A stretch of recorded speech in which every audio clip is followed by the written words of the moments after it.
또 다른 제목을 지어 본다고 하면은 아마 2절에 나오는 그 대목이 아닐까 싶어요. 어찌하여 그리하였느냐? 어찌하여 그리하였느냐? 이 말씀은 1절에 보니까 여호와의 사자가 하시는 말씀이에요.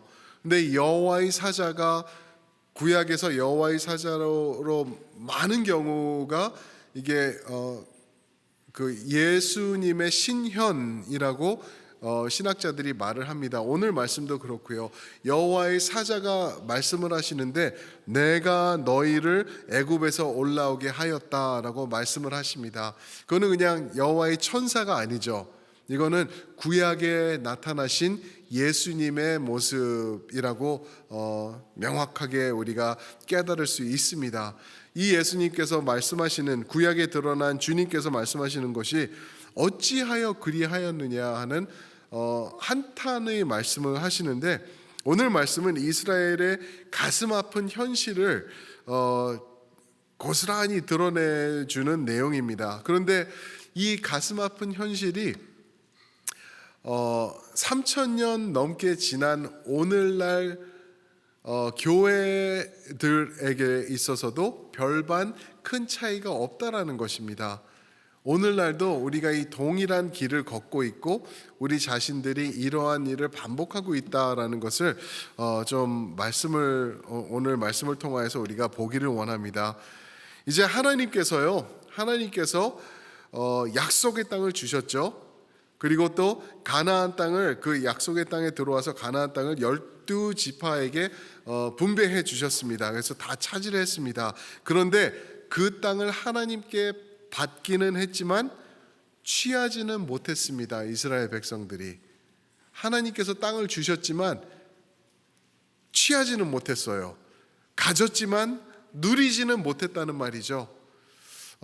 왜 그랬나? 그 이유가 사사기, 이제 여호수아서를 끝내면서 사사기 1장에 가시면은 9번 반복되는 문장을 통해서 우리에게 말씀해 주고 있어요.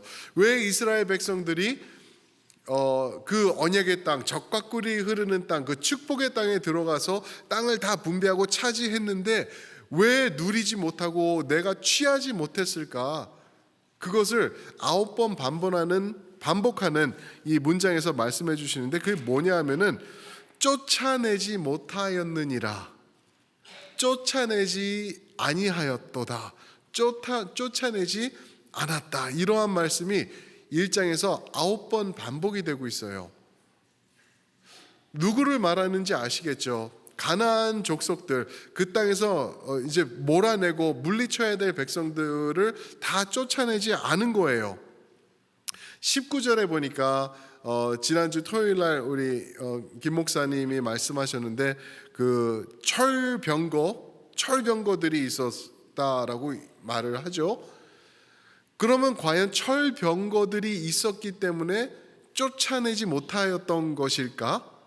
그거를 우리가 또 생각해 볼 수 있죠. 근데 절대 아니라는 것을 우리가 여호수아 초반에 가면은 하나님께서 보여주시죠. 가나안 땅에 들어가자마자 이제 제일 첫 번째 전쟁이 여리고성에서 있었죠. 여리고성은 철병거와 비교할 수 없을 정도로 뚫을 수 없는 완벽하고 큰 성이었죠. 이 두 겹으로 돼 있던 성이에요. 두 겹. 그래서 낮은 벽, 높은 벽 해가지고 그 벽 사이에서는 큰 그 마차 경기도 할 정도로 이런 엄청난 여리고성이었는데, 그게 그냥 아무 소리도 안 내고 한 번에 왁 하니까 무너져 내리는 것을 봤죠. 언제 그랬죠? 이스라엘 백성들이 하나님의 명령에 순종할 때 하나님의 능력이 드러났죠. 그러니까 이 전쟁은요, 철병거나 무기로 하는 것이 아니었던 것을 이스라엘 백성들은 잘 알고 있습니다. 그런데 이들이 왜 쫓지 못했을까? 이거를 우리가 생각을 해봐야 돼요. 하나님께서 주신 것이고 가서 취하면 되는 것인데 이들이 쫓아내질 못했어요. 그 이유는 두 번에 걸쳐서 28절과 33절에 보면, 1장이죠. 28절 33절에 보면은 그들이 노역을 하였다라는 내용이 나와요. 이스라엘 백성이요, 이 가나안 사람들을 다 쫓아낼 수 있었는데 군데 지역마다 이렇게 남겨둔 거예요. 그 이유는 노역을 시키려고, 부려 먹으려고, 일 시키려고 그런 이용 가치를 붙잡고 놔뒀던 거죠. 하나님이 말씀하실 때 쫓아내라 그랬는데 쫓아내는 건 그건 하나님 말씀인데 이 사람들을 왜 우리가 버려?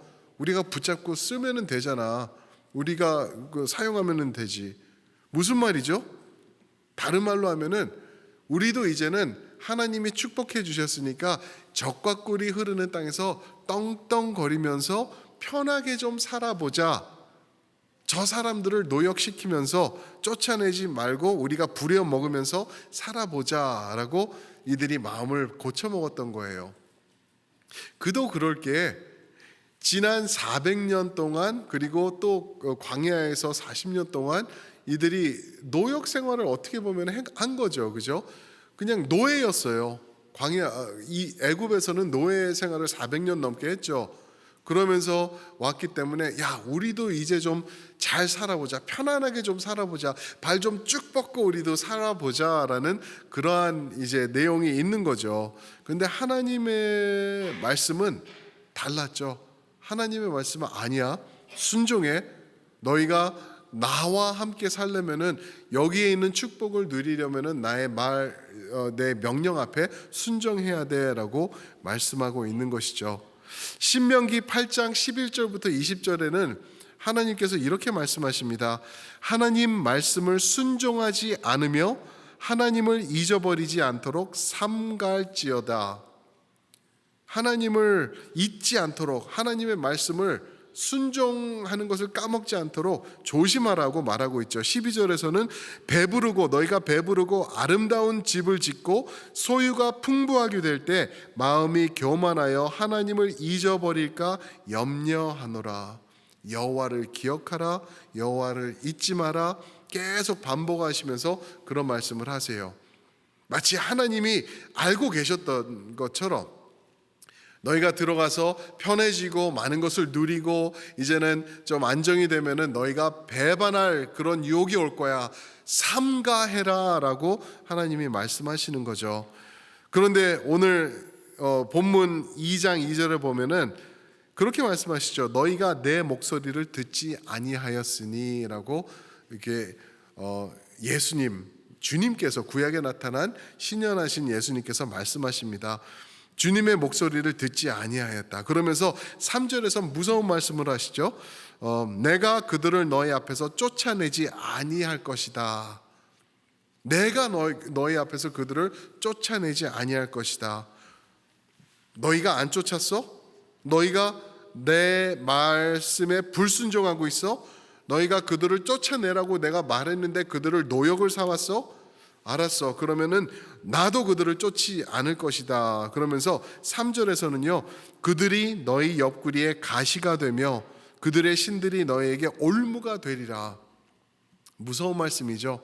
이제껏 하나님의 보호하심 가운데 이렇게 왔습니다. 광야에서 40년 이제 여호수아의 인도에 따라서 이 가나안 땅에서 이제 다 취하면서 하나님의 보호하심으로 왔는데 이제 하나님께서 이제는 끝. 이제는 너희가 나를 순종하지 않기 때문에 너희 힘으로 그럼 너희 방식대로 해봐라고 놓아놓는 그러한 말씀을 하시는 거죠. 이럴 때 이스라엘 자손의 리액션이 어땠는지 궁금하시죠? 그죠? 4절에 보시면 나오고 있습니다. 4절과 5절인데요. 제가 읽어드립니다. 4절 백성이 소리 높여 운지라. 백성이 소리 높여 운지라. 예수님께서 오셔서 주님께서 말씀을 하신 거예요. 너희 이렇게 했기 때문에 내가 이렇게 할 거고 여기까지야 라고 말씀을 선언하셨을 때 백성이 소리 높여 울었대요. 그냥 흐느끼는 게 아니라 그냥 엉엉하면서 우리가 잘못했다. 이거 회개하는 모습이죠. 회심의 모습이에요. 눈물 흘리면서 그 은혜 받는 그러한 모습, 하나님 앞으로 다시 돌아오는 그러한 모습으로 소리 높여 울었다라고 말하고 있죠. 뿐만 아니라 5절 말씀에 보시면은 이들이 그곳의 이름을 복임이라 하고 그들이 거기서 여호와께 제사를 드렸더라. 그 장소, 이 여호와의 사자, 즉 예수님께서 오셔서 우리에게 말씀해 주신 이 장소, 그리고 우리가 회개하면서 눈물 콧물 짠 이 장소의 이름을 복임이라고 우리가 부르자. 복임이라는 것은 우는 자들, 우리가 울었다, 통곡의 장소다라고 이 자리를 우리가 이름을 그렇게 만들자 하면서 기억하자라고 하고 있어요. 그러면서 그들이 거기서 제사를 드렸대요. 하나님께 예배를 했다고 하는 거죠. 좋은 모습이에요. 눈물 흘리면서 자복하고 회심하고 이름을 바꿔가면서 우리가 기억하자, 절대 잊지 말자, 그러면서 하나님 앞에 제사 드리면서 예배하는 이러한 모습, 이거 좋은 성도의 모습이죠. 그런데 이게 온전한 모습이 아니었던 것을 우리가 또 알아요. 근데 그 말씀드리기 전에 요엘서 2장 13절에 보시면은 그러한 말씀이 있죠. 너희는 옷을 찢지 말고 마음을 찢고 하나님께로 돌아오라. 너희는 옷을 찢지 말. 그 당시 회심하는 모습이 옷 찢는 거였고 먼지를 머리 위에 뿌리는 거였죠. 그죠? 너희는 옷을 찢지 말고 마음을 찢어라. 겉모습으로 드러나는 것만 그렇게 하지 말고, 척하지 말고 참으로 해라라고 하나님께서 그 요엘서에서 2장 13절에서 말씀하시는 거죠. 소리를 높여 운지라, 복임이라고 우는 자들, 또 통곡의 장소라고 말하고 여기서 여호와께 제사를 드렸는데, 아마 요엘서 2장 13절 말씀이 여기도 적용이 되는 것 같아요. 이들이 진짜 회개의 모습이 드러나지 않았기 때문에 그래요. 그걸 어떻게 알 수 있냐면요, 이제 이들의 자녀들을 보면은 알 수가 있어요.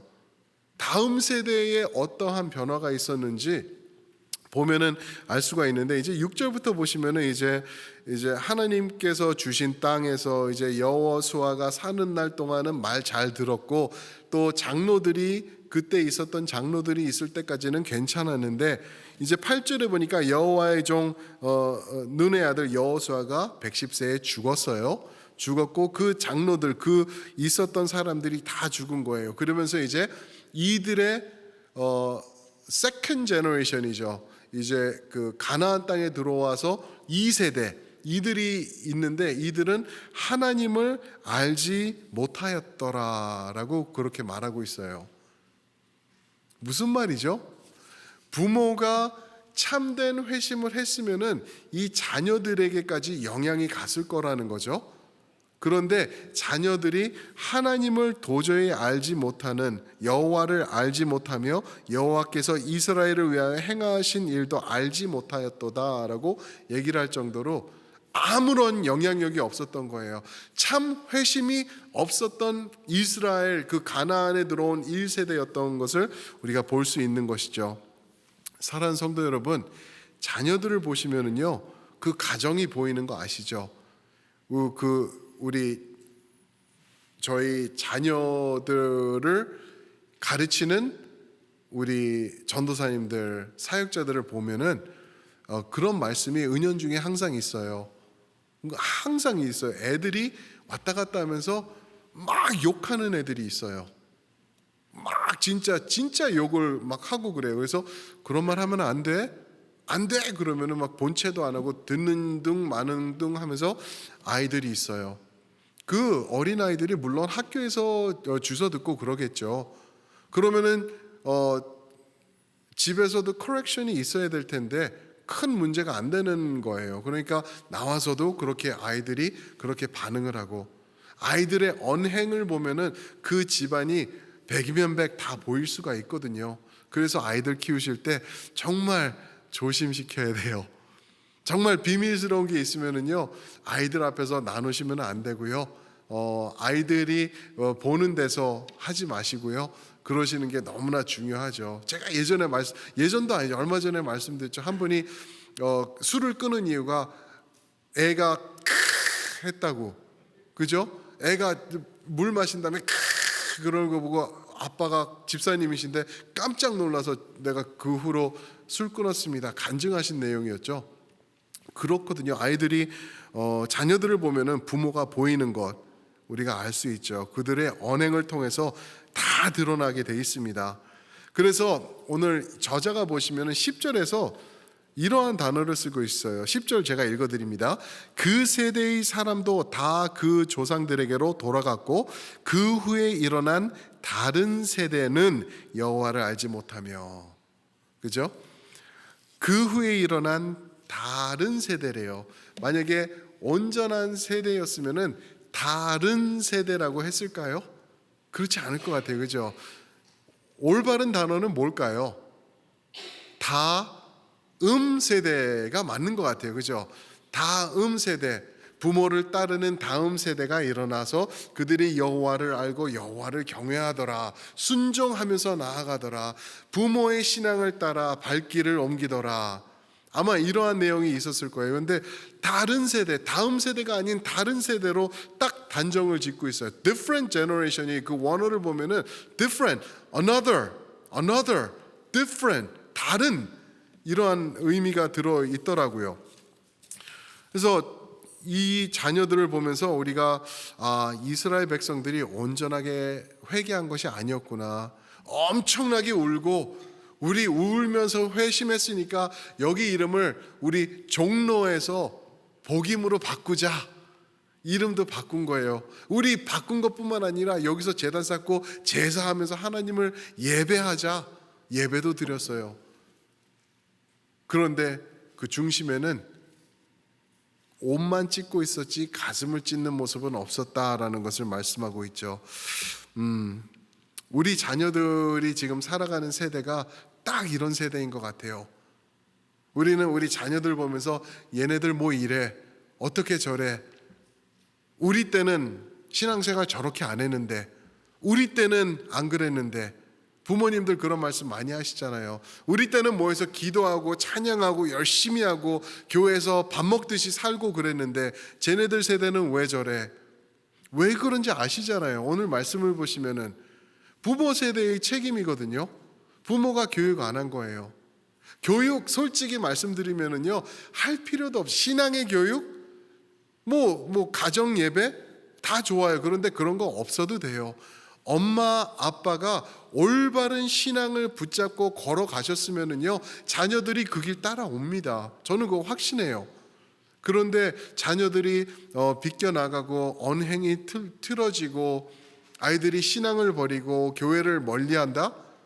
뭔가 부모가 모델을 못 해준 게 분명하다라는 거죠. 저는 굉장히 조심스럽게 이 말씀을 드려요. 왜 그러냐면은 아이들 청소년 사역을 하면서 부모님들이 너무나 훌륭하신 부모들인데 자녀들이 그래도 아주 이상하게 나가는 그러한 아이들도 많이 봤거든요. 분명히 그런 케이스도 분명히 있어요. 그러나 확실한 거는 부모가 올바로 서 있을 때 그런 자녀들도 나중에는 돌아오는 모습을 또한 봤거든요. 그러니까 하나님께서 뭔가 하시는 게 분명히 있어요. 어떤 가정에서든지. 그런데 더 정확한 거는 부모가 신앙을 붙잡고 하나님 사랑하면서 하나님 말씀에 순종하면서 살라고 몸부림치는 가정에서는 자녀들이 대체적으로 올바로 그 길을 또한 따라갈 것이다 라고 우리가 이해할 수 있는 것이죠. 신명기 6장에 보시면 유명한 말씀이 있죠. 5절부터 7절 보시면 제가 읽어드릴게요. 너는 마음을 다하고 뜻을 다하고 힘을 다하여 내 하나님 여호와를 사랑하라. 오늘 내가 내게 명하는 이 말씀을 너는 마음에 새기고 내 자녀에게 부지런히 가르치며 집에 앉았을 때든지 길을 갈 때든지 누워있을 때든지 일어날 때든지 이 말씀을 강론할 것이며, 먼저 말씀하시는 게 내 마음에 이 말씀을 새기라라고 말씀하세요. 새겨 있으면은요, 부모가 가는 길 올바른 길일 것이고요, 부모가 서 있는데 올바른 장소일 것이고요, 부모가 자녀하고 오픈하는 대화 올바른 대화일 것을 우리에게 말씀해주고 있는 것이죠. 사랑하는 성도 여러분, 여러분들의 자녀분들은 자제분들은 괜찮으십니까? 지금 아마 장성한 분들도 계실 거고 또 지금 성장해 오는 아이들도 있을 거고 여기에 와 있는 아이들도 있을 텐데 괜찮으신지요? 많은 부모들이 피눈물을 흘리는 모습을 정말 청소년 사역하면서 많이 봤어요. 너무나 힘들어하시는 모습, 다른 거 없습니다. 뭐 좋은 대학교 들어가고 나중에 좋은 대학교 들어가서 좋은 잡 찾는 것이 이게 올무가 되는 것을 많이 봤거든요. 그러니까 그게 다가 아니에요. 진짜 중요한 것은 신앙의 교육, 신앙의 계승, 이런 거인 거를 우리가 알 수 있죠. 저는 이번에 우리 가족 수련회를 가서 참 흐뭇한 모습을 많이 봤어요. 우리 부모 세대, 그리고 우리 젊은 세대, 그리고 우리 자녀 세대, 이 세대들이 다 함께 즐거워하면서 그러는 걸 봤어요. 찬양을 하는데 꼬마 녀석들이 거룩하지 못하게, 그렇죠? 찬양하고 있는데 쫓아 올라가고 그러는데 우리 어른 세대는 단 한 명도 그거를 가지고 정죄하거나 이제 부모 교육이 어떤 그런 말씀 안 하시더라고요. 교회 안에서 크는 거예요. 나중에 들어보니까 아이들이 쫓아나간 이유가 나는 하나님을 자기네들 노래래요. 자기네들 노래니까 자기 나가서 부르려고 그런 거예요. 그런 아이들 저리 가! 거룩하지 못해. 만약에 그랬다면 얼마나 아이들이 또 그랬을까? 그런데 그런 거 전혀 없었고요. 이제 부모 세대, 젊은 세대, 자녀 세대가 하나가 돼서 찬양하고 기뻐하고 즐거워하고 그러는 것을 보면서 우리 교회 참 희망이 있구나. 아멘이십니까? 그런 생각이 들었습니다. 우리 교회의 다음 세대가 다른 세대가 되지 않기 위해서 계속 기도해 주시기를 부탁드립니다. 부모에게 달려 있습니다. 다음 세대로 이끌어주는 것, 그거든지 아니면은 놓아버리고 다른 세대가 되도록 그냥 방치해두든지 둘 중에 하나인데 올바른 길을 지금 저희는 선택해 가고 있는 것 같습니다. 근데 앞으로는요 더 해야 될 것 같아요. 더 구체적으로 우리 다음 세대들을 위하여서 우리가 어떻게 이들을 이끌어 나갈까, 우리 젊은 세대 그리고 부모 세대들이 정말 몸부림치면서 우리가 준비를 해야 될 거예요. 왜 그러냐면은 오늘 말씀에도 보시면은 그 세대가 다 조상들에게로 돌아갈 때 이들이 다른 세대가 되어버리는 것을 봤기 때문에, 그래서 우리 부모 세대, 젊은 세대는 이 자녀들을 세우기 위해서 정말 헌신하고 이끌어 나가서, 그래서 나중에 하나님 앞에 서실 때 하나님께서 너 마지막 책임까지 멋지게 수행하는 거 내가 봤다. 잘했어. 열심히 잘했어. 너 때문에 다른 세대가 되지 않고 다음 세대로 지속되는 것을 우리가 본다라는 칭찬받으시는 우리 여러분들 모두가 되시길 주님의 이름으로 축원드립니다. 아멘. 아멘. 우리